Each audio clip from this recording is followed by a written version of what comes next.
Bonjour à tous, je souhaiterais avec vous aujourd'hui parler de ce temps que nous vivons actuellement, ce temps à vivre, la patience aussi à découvrir au cœur de cette épreuve du confinement, on peut l'appeler ainsi je pense.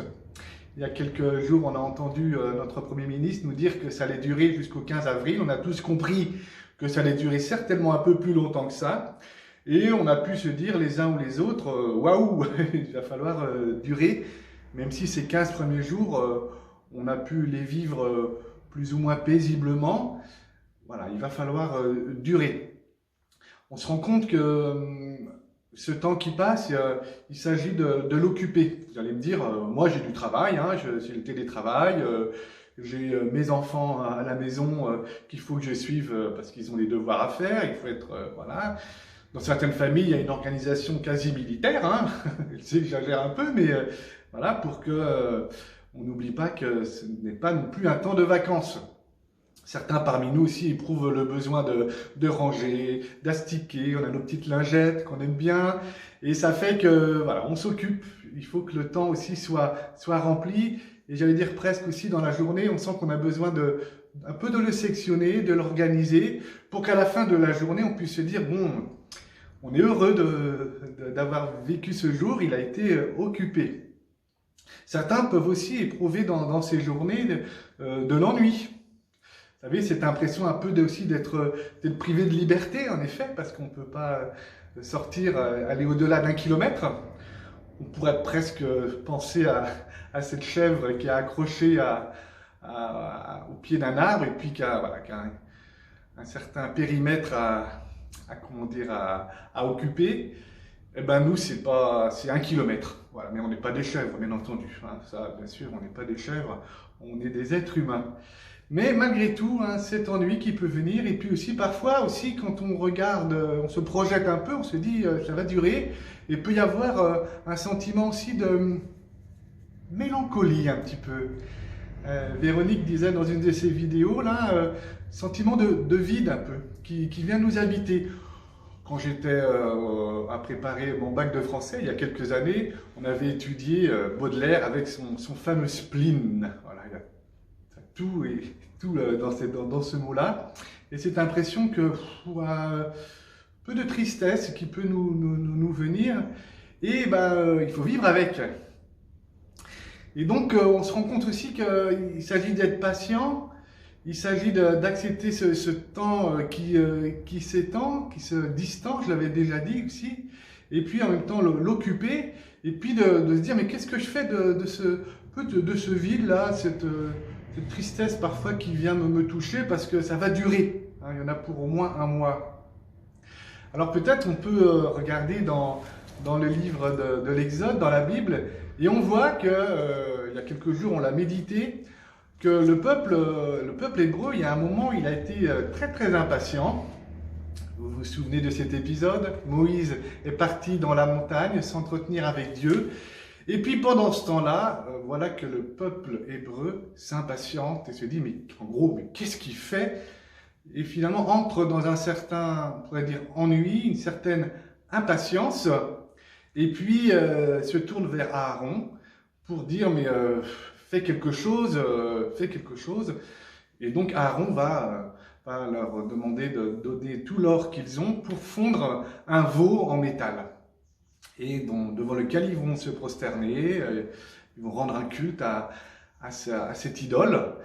Et bien entendu, ça va pas plaire, mais pas plaire du tout à Moïse, et encore moins à Dieu, qui entre dans une grande colère.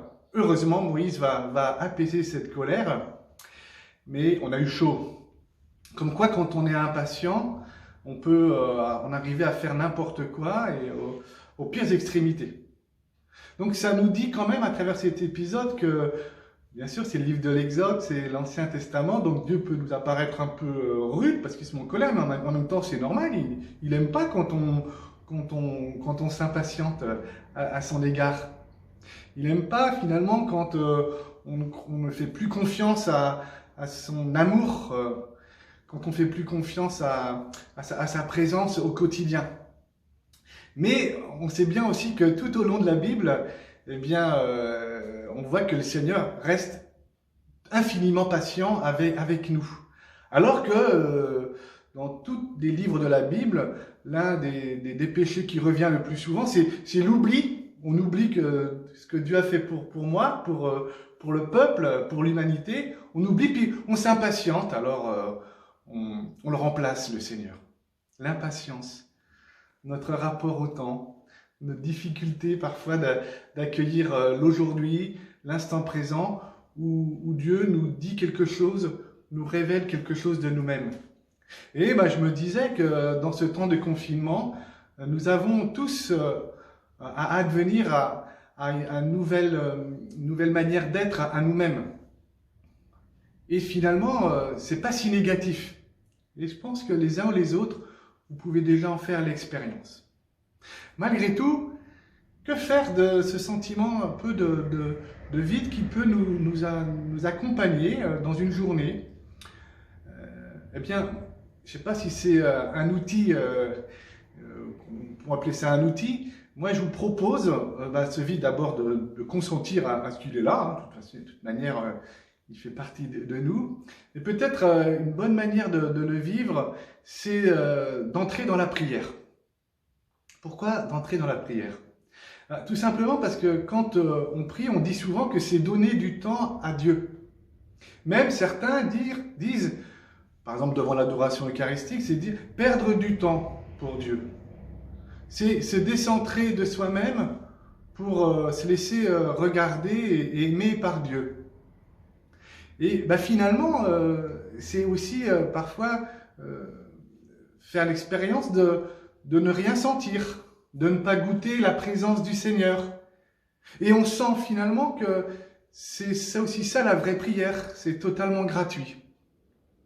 Et quand on entre dans cette manière de prier, de se présenter devant le Seigneur, eh bien on se laisse toucher, on va dire, par la grâce de Dieu, par cette éternité d'amour. Parce que Dieu, lui, il n'est pas confiné. Dieu, on peut pas l'enfermer.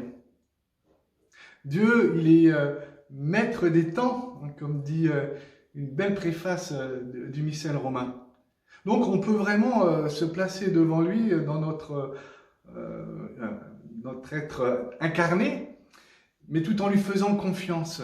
Parce que lui, vraiment, il continue son travail dans notre cœur. Jésus, il n'est pas non plus confiné, il continue d'œuvrer en nous. Et bien sûr aussi, l'Esprit Saint continue de faire jaillir dans notre vie de croyants, de baptisés, la vraie joie. Au cœur peut-être de cette impression d'enfermement ou de confinement, Dieu est là. Alors, je vous invite, si vous avez le temps, à aller voir la petite prière que je vous mets en lien avec cette vidéo, qui est une prière de Grégoire de Nazianze, il me semble, du IVe siècle, qui prie Dieu l'au-delà de tout. C'est aussi une hymne de carême qu'on prend en ce moment, et je trouve que ça peut être un support pour notre prière dans les jours qui viennent. Allez, à tous, bonne continuation dans votre carême. On garde le lien, on se rappelle que on a une petite rubrique sur le site de la paroisse « Confinez-vous ». Donc, si vous avez une petite vidéo à faire, un petit message à passer, simple, comme vous êtes, n'hésitez pas. Et on se fera un plaisir de la transmettre aux autres paroissiens. À bientôt, bye!